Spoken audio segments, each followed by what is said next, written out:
देखो स्टूडेंट, ये क्वेश्चन क्या कहता है, the shopkeeper marks a product at a rate 3750, he sells it at a 20% discount. ठीक है, उसने मार्केट प्राइस लिखा हुआ है एमपी कितना 3750, उसके बाद उसने 20% डिस्काउंट दे दिया, still makes a profit of 250।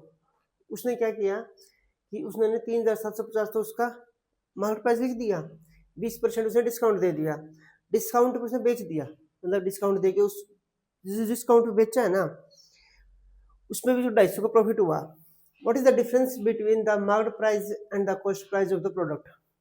ठीक है, देखो ये क्या कहना चाहता है कि 3750 मार्केट प्राइस था, ठीक है, उसने 20% डिस्काउंट दे दिया, उसने 20% डिस्काउंट दे दिया ना, तो उसने इसके 80% में बेचा है, तो एसपी हमारा क्या होगा, सेलिंग प्राइस 3750 का 80%। ठीक है, 80% मतलब 4/5। ठीक है, अगर हम इसका 80% निकाल लेंगे तो 4/5 ही करेंगे ना, 4/5 का मतलब है कि 5 में से 4 हिस्से। ठीक है, 80% कितना होता है, 80% का मतलब यही होता है ना कि 80/100, 4 5 से कटे 20 से कटेंगे तो 4/5। ठीक है, ये बिल्कुल एक कॉमन सेंस है।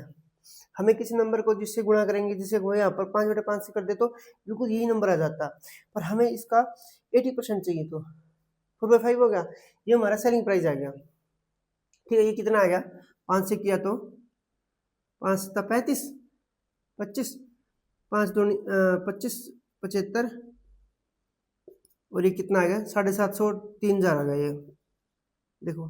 ठीक है, जैसे आपको ये पता चला ना कि 20% डिस्काउंट दे दिया, तो इसका मतलब उसने बेचा कितने पे है, 3750 वाले का 80% बेचा है। ठीक है, मतलब 3000 उसने बेचा है। ठीक है, ये ये जो है ना, ये 4/5, ये जब आप मैथमेटिक्स में थोड़ा अच्छे से कैलकुलेशन करेंगे, बहुत ज़्यादा चीज़ों को प्रैक्टिस करेंगे, तो ऑटोमेटिक आपको समझ में आ जाएगा कि 4/5 कहाँ से आया। ठीक है, हमने इसकी 80% वैल्यू निकाल दी।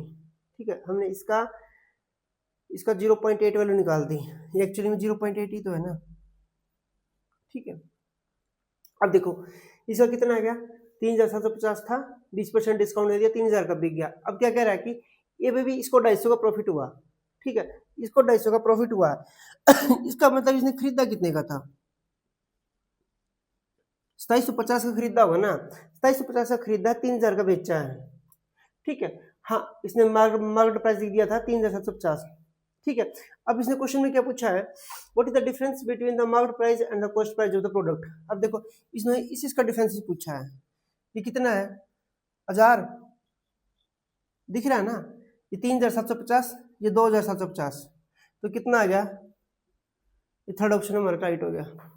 ठीक है, इस क्वेश्चन को कैसे करना है, आपको ये सोचना है कि देखो 3750 ने दे दिया था, 20% डिस्काउंट दे दिया, पहले एक बार क्वेश्चन को पूरा पढ़ना है। ठीक है, फिर जैसे आपको सोचना है कि 20% डिस्काउंट देने के बाद भी इसने 250 का प्रॉफिट हुआ, तो अगर हम ये पता कर लेंगे ना कि डिस्काउंट के बाद कितनी वैल्यू आती है सेलिंग प्राइस की, तो वहां से पता चल जाएगा कि 250 का प्रॉफिट हुआ है, तो इसका मतलब खरीदा थोड़ा सा और भी कम में था। ठीक है, इस तरीके से जस्ट ये क्वेश्चन सारा का सारा आपका एक्यूरेसी के साथ सोल्व होना चाहिए। ठीक है, सिर्फ इस क्वेश्चन को सोल्व करने में आपको 30 से 40 सेकंड लगेंगे बस। ठीक है, 30 से 40 सेकंड। ठीक है, एक्यूरेसी मैटर करती है। अगर आप क्वेश्चन को सोल्व कर रहे हैं एग्जाम में, तो कोशिश करें कि उसका आंसर बिल्कुल राइट निकले। ठीक है, बिल्कुल करेक्ट निकले, एग्जैक्ट निकले। ठीक है, इससे जो वक्त आपने इस क्वेश्चन को सोल्व करने में लगाया है, अगर वो आपके मार्क्स में कन्वर्ट होता है, तो ये आपका एग्जाम क्लियर हो जाता है। ठीक है।